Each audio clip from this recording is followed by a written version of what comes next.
사사기 4장 1절로 10절 말씀 이 시간 우리 한 절씩 교독하겠습니다. 한 절씩 교독합니다. 에훗이 죽으니 이스라엘 자손이 또 여호와의 목전에 악을 행하매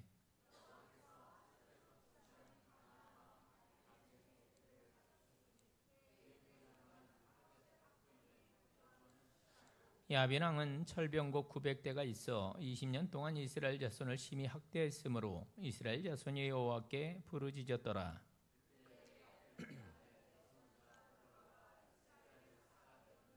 그는 에브라임 산지 라마와 베델 사이 드보라의 종려나무 아래에 거주하였고 이스라엘 자손은 그에게 나아가 재판을 받더라.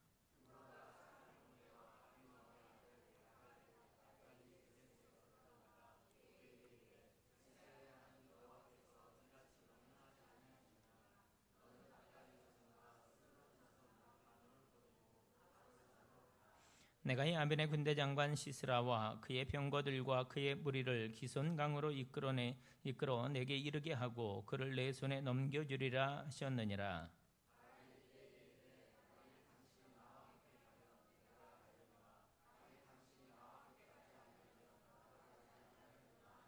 이르되 내가 반드시 너와 함께 가리라. 그러나 내가 이번에 가는 길에서는 영광을 얻지 못하리니 이는 여호와께서 시스라를 여인의 손에 파실 것임이니라 하고 드보라가 일어나 바락과 함께 게데스로 가니라.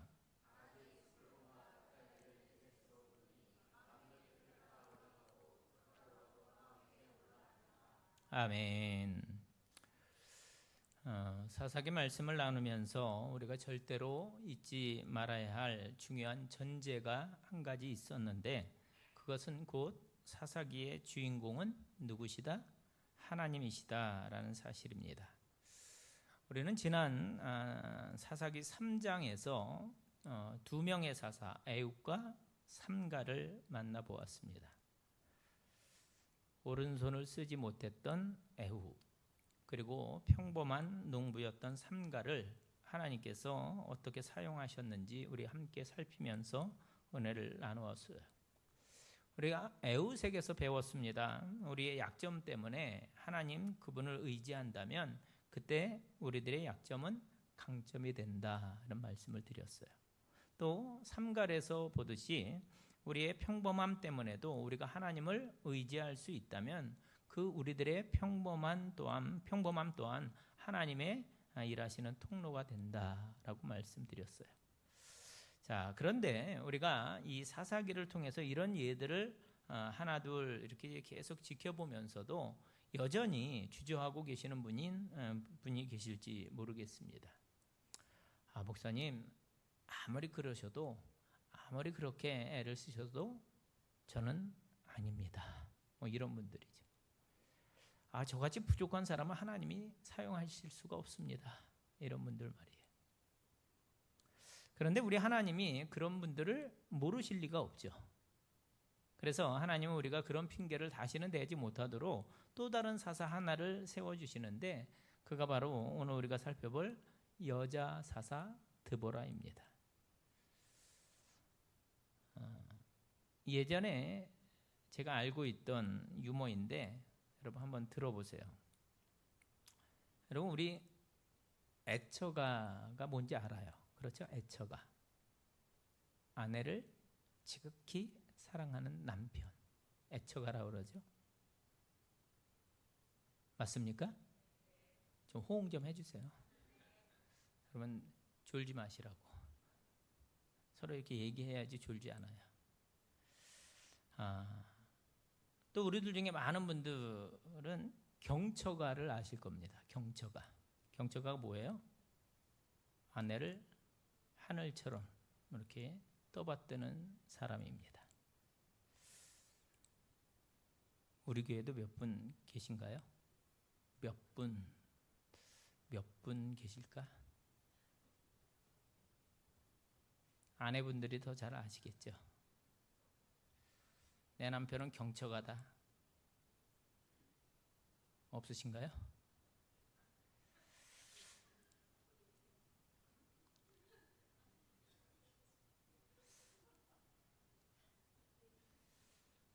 예비 경처가. 그럼 여러분 억처가는 아시나요? 억처가? 억처가 처음 들어보셨어요? 억처가 이분들은 어떤 분들을 말하냐면 아내의 목소리 톤이 이렇게 조금만 높아져도 가슴을 억 하고 잡는 분들이 억처가라고 그럽니다.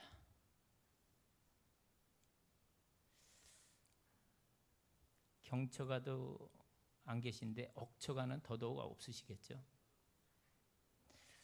자, 그리고 제가 알고 있는 지금 뭐 이게 업데이트돼서 다른 말이 나왔는지는 모르지만 제가 알고 있는 거의 마지막은 벽처가입니다.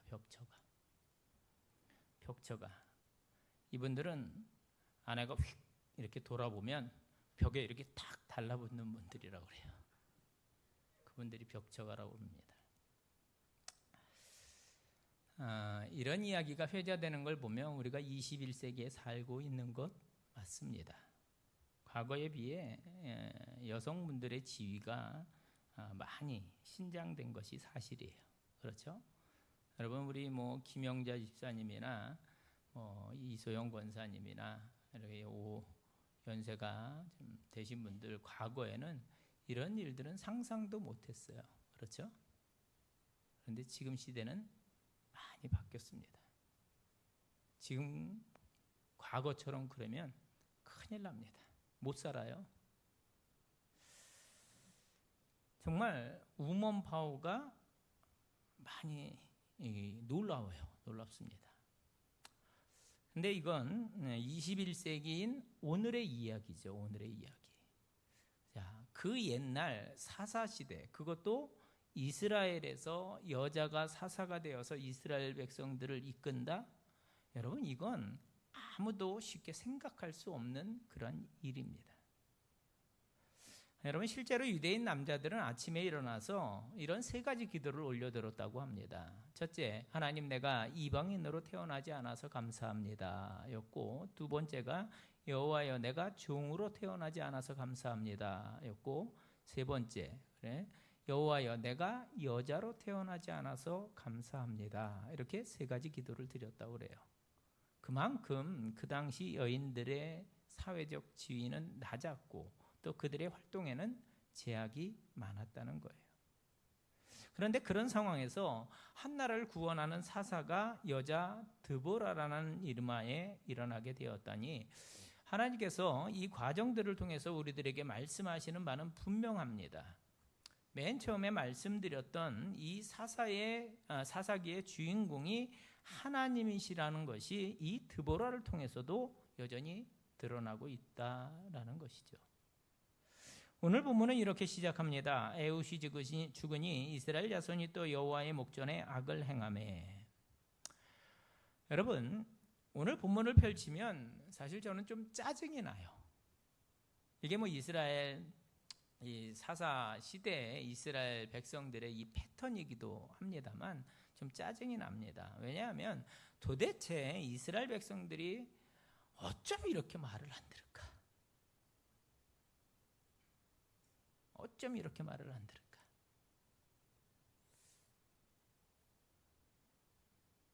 제가 어렸을 때 말을 참 안 들었던 것 같습니다. 제가 착하기는 했는데 때로 이렇게 말을 안 들을 때가 있었어요. 잠깐인가요? 그러면 저희 아버님이 소기의 경읽기라고 그러셨어요. 소한테 경을 읽어줘도 알을 텐데 사람이 그걸 못 알아듣느냐 그런 얘기죠.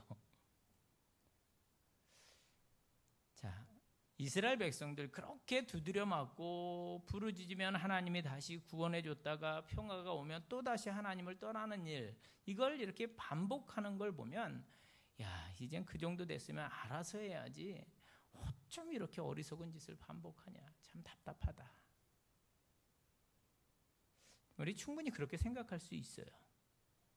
야 정말 미련하다.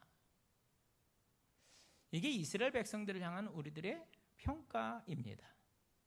여러분 그런데 여기서 한 가지를 좀 더 생각해 보길 원합니다.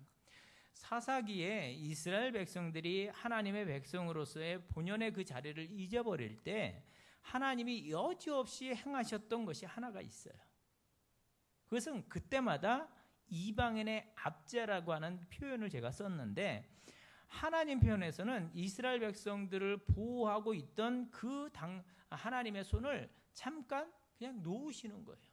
이스라엘 백성들을 붙잡고 있던 그 손을 잠깐 놓으시는 겁니다. 여러분, 어린아이들, 잘 걷지 못하는 아이들 손잡고 이렇게 걸어가잖아요. 아장아장 걷잖아요. 그 손 놓으면 때로 넘어집니다. 넘어져요. 그것처럼 이스라엘 백성들 말 안 들으면 잡고 있던 손을 놓으시는 거예요. 여러분, 이해가 되시죠? 같은 이야기지만 다른 표현을 쓰는 거죠. 하나님의 백성들은 이 하나님의 붙드심, 또 하나님의 은혜로만 살아갈 수가 있는데 하나님이 그 손을 잠깐 놓으시는 겁니다. 그럼 이렇게 큰 어려움 속에 빠지게 되는 거죠. 여러분, 오래전에 족장 시대에도 하나님이 당신의 백성들을 붙잡고 계셨잖아요. 또 가나안 정복 그 시대에도 마찬가지고 지금 사사 시대도 동일한 일이 일어나고 있습니다. 만약에 이 하나님의 그 특별하신 보호하심이 없다면 그들은 절대로 제대로 살아갈 수가 없다는 겁니다. 오늘 본문도 동일한 상황이에요. 이스라엘 자손이 또 여호와의 목전에 악을 행하매 그러자 하나님은 그들을 붙들고 있던 당신의 손을 거두십니다. 그러자마자 이스라엘은 무지막지한 고생의 나락으로 떨어지게 되죠. 2절 말씀 보세요. 여호와께서 하솔에서 통치하는 가나안 왕 야빈의 손에 그들을 파셨으니. 하솔이라고 굉장히 중요한 무역로의 중심지인 평야지대에 있는 큰 성입니다. 그곳에 있는 가나안 왕 야빈의 손에 그들을 파셨다. 이렇게 말씀하고 있어요. 여러분, 하나님의 보호하심이 없이는, 정말로 그분의 은혜 없이는 우리가 이 세상에서 편하게 별일 없이 살아갈 수 있는 방법이 없어요. 여러분, 오해하지 마십시오. 오늘도 우리가 건강하고 우리가 내 손으로 밥을 먹을 수 있고 또 나에게 주어진 일을 할 수 있고 또 잠들 수 있고 하는 것, 이런 평범한 일, 이게 그냥 자연스럽다고 이렇게 믿지만 실은 여러분, 이 모든 일들이 하나님의 은혜가 아니고서는 그 은혜의 손으로 우리를 붙들고 계시지 아니하시면 우리의 삶은 정말 큰 어려움에 봉착할 수밖에 없다라는 거예요. 우리가 오늘도 평범하게 이렇게 살아갈 수 있는 것도 매일매일 하나님의 은혜의 손으로 우리를 붙들어 주시기 때문에 가능한 줄로 믿습니다. 우리가 이 사실을 분명히 믿어야 합니다. 하나님께서 당신의 그 은혜의 손길을 살짝만 걷어도 그냥 와르르 무너지는 겁니다. 정말 인생은 수동태죠.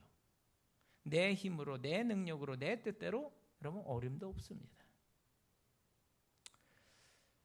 사실은 이것도 모자라고 저것도 모자란데 하나님의 은혜로 우리가 그럭저럭 이렇게 넘어가게 되는 거예요. 이스라엘 백성들에게 지금 그 일이 닥친 겁니다. 하나님께서 당신의 손을 살짝 거두셨더니 가나안 야빈 이야기가 나옵니다. 2절로 3절. 그의 군대 장관은 하루셋 학고임에 거주하는 시스라요. 야빈 왕은 철병거 900대가 있어 20년 동안 이스라엘 자손을 심히 학대하였으므로 이스라엘 자손은 여호와께 부르짖었더라. 이렇게 말씀합니다. 여러분, 가나안 왕 야빈에게 있었던 무기가 뭐라고요? 철병거 900대예요. 900대. 오늘날로 말하면 탱크가 900대가 있었다는 겁니다. 이에 비해 이스라엘에는 철병거가 몇 대가 있어요? 한 대도 없습니다. 그래서 이스라엘 백성들은 쉽게 그 가나안 사람들의 압제를 당하게 되고 자그마치 몇 년? 20년간 시달리게 됩니다. 그리고 늘 있었던 일이죠. 여호와께 부르짖었더니 하나님께서 새로운 사사를 예비하십니다. 여호와여, 우리가 잘못 행하였나이다. 여호와여, 우리를 구원하소서. 뜻밖에도 그 부르짖음을 들으시고 구원자로 보내신 사사는 바로 저 드보라였습니다. 자, 4절과 5절. 그때 랍비도스의 아내 선지자 드보라가 이스라엘의 사사가 되었는데 그는 에브라임 산지 라마와 베델 사이 드보라의 종려나무 아래에 거주하였고 이스라엘 자손은 그에게 나아가 재판을 받더라. 여러분, 이 내용 외에 드보라에 대해서 알려진 바가 거의 없습니다. 본문을 보면 한 남자의 아내라고 소개되고 있어요. 그러면 주부예요, 주부. 한 남자의 아내면 주부죠. 여선지자라고 되어 있습니다. 그 외에는 몰라요. 아마 오래전에 하나님의 말씀이 그 사사에게 임했겠죠. 그리고 그녀는 선지자가 되었고 하나님의 말씀을 백성들에게 전달하는 일을 감당했을 겁니다. 오늘 보면 드보라의 종려나무 아래서 이스라엘 백성들을 만나면서 재판, 오늘날로 말하면 그냥 상담 같은 것을 해준 거예요. 이 이야기가 진행됩니다. 한순간 그 드보라에게 하나님의 말씀이 임하고 이제 이스라엘을 구원하기 위해서 바락이라는 군대 장관을 그녀가 불러냅니다. 여러분, 이 바락이라고 하는 이름은 번개, 벼락, 불꽃 이런 뜻인데 이후에 성경을 보면 이 드보라라는 사사와 바락이라는 이 군대 장관이 멋있는 협력 사역을 진행하고 있음을 보게 됩니다. 6절 7절 이스라엘의 하나님 여호와께서 이같이 명령하지 아니하셨느냐 너는 납달리 자손과 스불론 자손 10,000명을 거느리고 다볼 산으로 가라. 내가 야빈의 군대 장관 시스라와 그의 병거들과 그의 무기를 기송강으로 이끌어 내게 이르게 하고 그를 내 손에 넘겨주리라 하셨느니라. 자, 그 말을 듣고 바락은 큰소리 않고 전쟁터로 나아가죠. 그리고 승리를 쟁취합니다. 오늘 저는 여러분과 함께 이 이야기 속에서 세 가지 포인트를 통해서 은혜를 나누고자 합니다. 첫 번째 설교의 포인트는 동역이에요. 동역. 사실 이 주님과 또 이 교회를 섬기다 보면 너무나 자주 이 동역 그리고 협력의 중요성을 우리가 깨닫게 됩니다. 여러분 저도 많이 해봤는데요. 재주가 있는 사람은 혼자서 일하는 게 훨씬 더 빠를 때가 있습니다. 같이 하는 것보다 혼자서 하는 게 훨씬 더 빠를 때가 있어요. 같이 하면 챙겨줘야 되고 이렇게 또 가르쳐줘야 되고 시간이 더 걸릴 때가 있어요. 일해보신 분들은 아실 거예요. 그리고 사실 교회 일도 그래요. 교회 일도 마음 맞는 사람 2-3명만 있으면 후다닥 해줄 수가 있어요. 우리 충분히 그런 경험들을 해보셨을 겁니다. 그래서 이해하시리라 믿습니다. 그런데 우리 하나님은요, 시간이 조금 더 걸려도 우리로 하여금 늘 동역하기를 기뻐하신다는 겁니다. 여러분 성경 전체에 이 동역의 개념이요 수도 없이 반복해서 드러납니다. 여러분 모세에게 허락하셨던 동역자가 누굽니까? 우선 형이었던 아론이 있죠. 아론이 없는 모세 생각할 수가 없어요. 또 모세의 팔을 들었던 아론과 훌 이야기도 나옵니다. 나중에 모세의 시종이었던 여호수아의 동역 이야기도 우리는 기억을 합니다.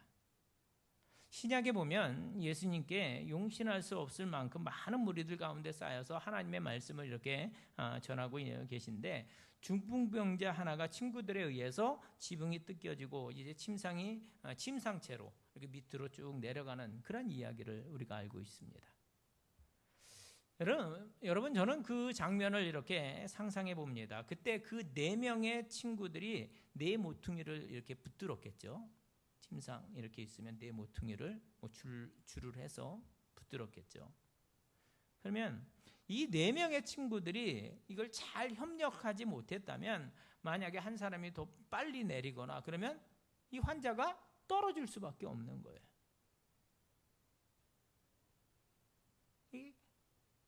협력을 잘 해야 됩니다. 잘 맞춰야 돼요. 4명이서 같이. 그래야지만 그 중풍병 환자를 잘 내릴 수가 있는 거예요.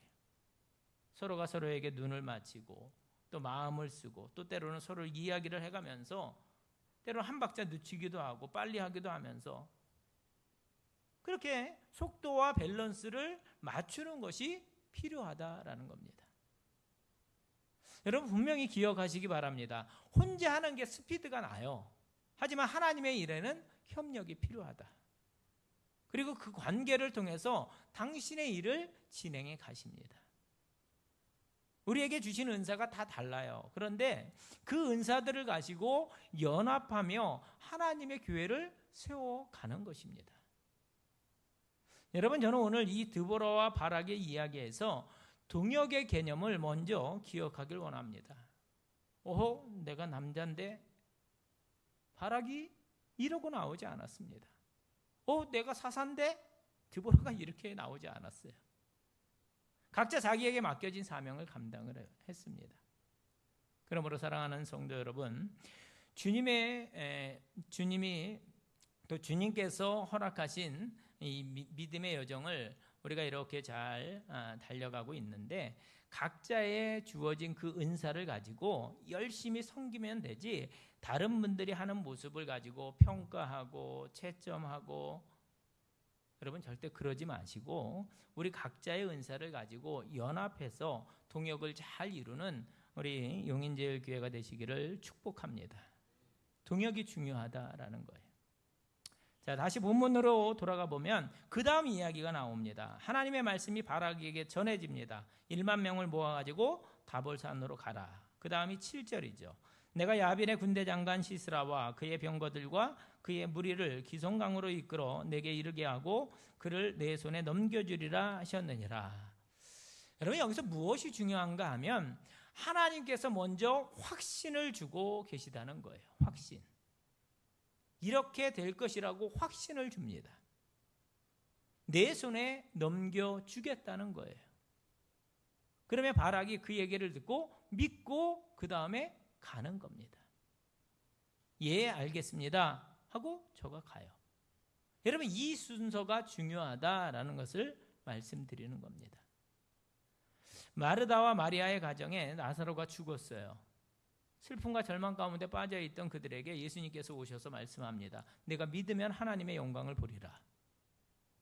주님 말씀하셨어요. 여러분, 이 순서를 잘 보세요. 내 오라비가 살아나는 것을 보면 내가 믿을 수 있게 되리라, 이게 아니잖아요. 내가 믿으면 주의 영광을 보리라입니다. 먼저 뭐예요? 믿음이 먼저다라는 겁니다. 바락이 그렇게 한 거예요. 믿고 행하는 거예요. 하나님 말씀이 주어졌을 때 그 말씀을 믿고 나아가는 겁니다. 여러분, 믿음의 여정에서 주님 저에게 이렇게 저렇게 해주세요. 그럼 제가 믿겠습니다. 이 일이 저렇게 되면 제가 믿겠습니다. 여러분, 그렇게 기도하지 마시고 주님 저에게 먼저 믿음을 달라고 구하시기 바랍니다. 주님 늘 그러셨던 것처럼 주님의 선하신 뜻대로 이 일을 인도해 주실 것을 내가 믿습니다.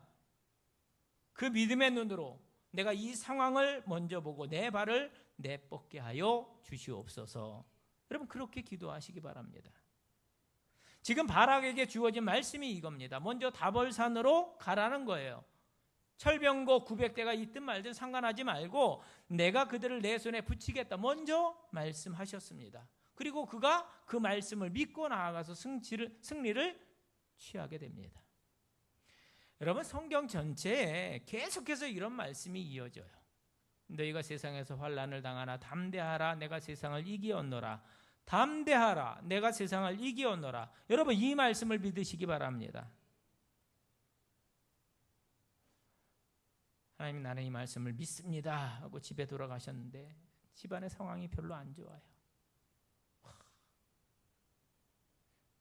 그냥 믿음으로 이렇게 살아보려고 하는데 하나님 왜 나에게 이런 경우들이 있어요. 여러분, 그래도 믿습니다 하고 계속해서 믿음의 싸움을 하는 겁니다. 그렇다면 그들이 바락인 거예요. 여러분, 바락처럼 먼저 믿고 나아가는 자가 되셔서 하나님의 승리를 맛보게 되시기를 축복합니다. 마지막으로 우리가 배우는 영적 교훈이 있습니다. 자, 굉장히 중요한 배움인데요. 그것은 우리가 하나님을 쫓아서 이렇게 행하다가 어떤 결정적인 일을 해내고 또 그 때문에 여타 상이나 영광을 얻게 되는 것은 내가 아니라 하나님께 달려있다는 아주 너무너무 놀라운 진리를 우리가 오늘 본문에서 발견하게 됩니다. 여러분, 이게 무슨 말씀인가 하면 우리가 오늘 10절까지 읽었는데 쭉 읽어 내려가다 보면 좀 끔찍하지만 굉장히 재미있는 이야기가 하나 나옵니다. 그게 뭐냐 하면 적장이었던 시스라가 이제 이 바락과 이스라엘 백성에게 패해서 이제 도보로 도망을 하게 돼요. 도보로. 그러다가 야일이라고 하는 원래 알고 있던 여인인데 그 여인의 장막에서 깊이 잠든 사이에 그 여인에 의해서 죽임을 당합니다. 뭘로? 장막을 치는 말뚝에 박혀서 살해돼요. 이 시스라가. 그때 적장 시스라의 목을 베는 것은 무척 영광스러운 일이 맞아요. 누구나 그렇게 되고 싶어 합니다. 누구나 에후처럼 내 손으로 적군의 그 왕이었던 에글론을 해치우고 싶고, 누구나 삼갈처럼 자기 손에 들린 나무 막대기로 적군을 막 몰아내고 싶어요. 주인공이 되고 싶다라는 겁니다. 주인공. 우리가 뭐 이렇게 중세 이런 전쟁 보면은 저 왕의 목을 가져오는 자에게 상을 베풀겠다 하면 그냥 막 가가지고 하잖아요. 상 받으려고. 주인공이 되려고 합니다. 하지만 때로는 이 바락과 같이 자기 손으로 수고하지만 그 일의 영광과 상급은 엉뚱한 사람이 받게 될 수도 있다라는 점을 우리가 보자는 겁니다. 여러분, 이해가 되십니까? 하나님의 일은 때때로 내가 계획했던 대로 되지 않고 엉뚱하게 진행될 수도 있다는 거예요. 그런데 그래도 괜찮다는 점을 말씀드리는 겁니다. 여러분, 일은 내가 했는데 열매는 저쪽에서 맺을 수 있다는 거예요. 그럼 여러분 어떠십니까? 약간 화도 나고 심통도 나고 그래요. 그런데 그때 하나님의 사람은 그럴 수도 있지. 한씩 웃으면서 넘어가는 거예요. 한번 해볼까요? 그럴 수도 있지. 별로 안 좋아하시는 것 같은데. 그러면 안 됩니다. 그러시는 것 같아요. 다시 한번. 그럴 수도 있지. 네. 여러분, 어떻게 그 일이 가능할까요? 여러분, 하나님이 주인공이시라는 사실을 잊지 않으면 가능합니다. 때때로 주님을 섬기고 수고를 했는데 하나님의 일을 한다고 했는데 아무도 잘 알아주지 않을 때가 있습니다. 그럴 때가 있어요, 없어요? 있어요. 목사가 말이야 그것도 몰라주고 말이야 이럴 때도 있어요. 그러면 좀 억울해요. 내가 이렇게 수고했는데 누가 하나 수고했다고 말해주는 사람도 없고. 여러분, 교회 생활하는데 가장 큰 병이 있습니다. 이 교회 생활뿐만 아니라 우리가 가정 안에서도 그래요. 관계를 잘 맺어갈 관계를 깨트리는 병이 있습니다. 그게 뭐냐 하면 저도 경험해 봤는데 섭섭병이에요. 섭섭병. 한번 따라해 주시기 바랍니다. 섭섭병에는 약이 없다. 그럼 저도 경험해 봤거든요. 섭섭한 마음이 들면 정말 어려워요. 어렵습니다.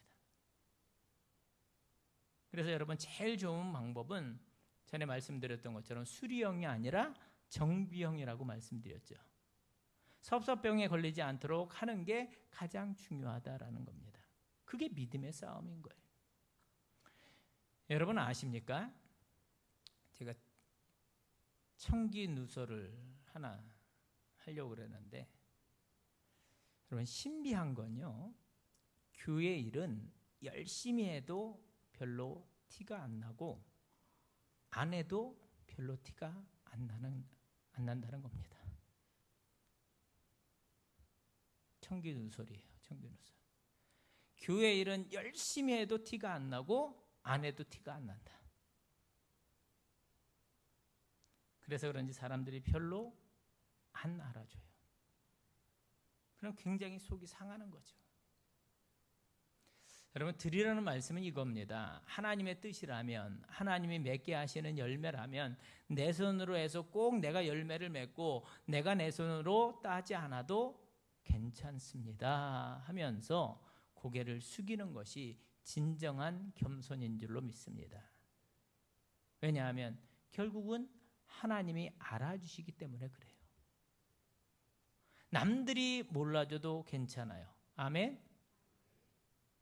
아멘? 주방에서 정말 수고하셨는데 남들이 잘 몰라줘요. 서운하죠. 정말 서운합니다. 아이, 그래도 주님 보시는데 뭐. 엘로이. 하나님이 보고 계시는 하나님. 하나님이 다 아시는데 뭐. 감찰하시는 하나님이시잖아요. 그분이 아시면 되는데 뭐 하고 행복해하고 만족해하는 것. 그런 일들이 내 삶에 일어나도 얼마든지 괜찮습니다 하는 그런 믿음의 사람들이 되시기를 축복합니다. 어쩌면 여러분 바락이 서운했을지도 몰라요. 내가 이 전쟁에서 승리를 이끌었는데 적장은 엉뚱한 곳에 가서 엉뚱한 여인, 이 야엘이라는 여인의 손에서 죽고 영광은 야엘이 취하고 말이야. 바락이 그럴 수 있잖아요. 그런데 여러분 아십니까? 수천 년이 지난 후에 히브리서 11장에 가면, 여러분 우리가 11장, 히브리서 11장 무슨 장이에요? 믿음장. 너무나 많이 읽으셨죠. 거기 보면 수많은 믿음의 선진들이 나오잖아요. 그런데 사사들 이야기가 순서대로 나옵니다. 놀랍게도 거기서 하나님께서 이스라엘 사사들의 이름을 부를 때 기드온, 바락, 삼손, 입다 이렇게 4명을 언급하고 있다는 겁니다. 여러분 이게 놀랍다고 말하는 이유가 있어요. 오늘 사사기에서는 이 바락을 사사라고 칭하지 않습니다. 그러나 히브리서에 가서 보면 드보라의 이름은 없어요. 오히려 바락이라고 하는 이름이 당당히 사사 중에 한 명으로 인정받고 있다는 겁니다. 이게 무엇을 뜻합니까? 저는 분명히 믿습니다. 하나님이 오늘 그 바락과 한 일과 수고를 다 기억하시고 계시더라는 겁니다. 비록 수고는 내가 했지만 남들이 안 알아줘요. 괜찮아요. 하나님이 엘로이 하나님이시니까요. 열매는 야일이라고 하는 이 여인이 땄지만 괜찮아요. 보고 계시는 하나님이 계시니까요. 하나님의 뜻이 이루어지니까요. 수고는 내가 했는데 우리 교회 공동체에 다른 분이 영광을 얻었어요. 그때 괜찮아요 하고 대담하게 그래 대범하게 그렇게 설 수 있는 자, 그들이 지혜로운 자라라는 겁니다. 여러분 우리도 이런 고백을 했으면 좋겠습니다. 수고는 내가 하고 영광은 하나님이 받으시면 됩니다. 수고는 내가 하지만 열매는 다른 분이 좀 따도 됩니다. 그런 마음, 그런 태도로 주님과 교회를 섬기시는 여러분들이 될 수 있기를 축복합니다. 여러분 주님을 섬기실 때, 주님의 몸된 교회를 섬기실 때 혹 무슨 칭찬이나 영광을 기대하고 섬기면 반드시 문제가 생깁니다. 반드시 그래요. 제가 29년째 목회한다고 그랬잖아요. 목회하면서 보니까 그렇습니다. 정말로 그래요. 칭찬 좀 받으면 교만하게 되고 남들이 몰라지면 낙심하게 되고 그래요. 그러므로 여러분 그때 오늘 본문의 바락을 기억하시길 바랍니다.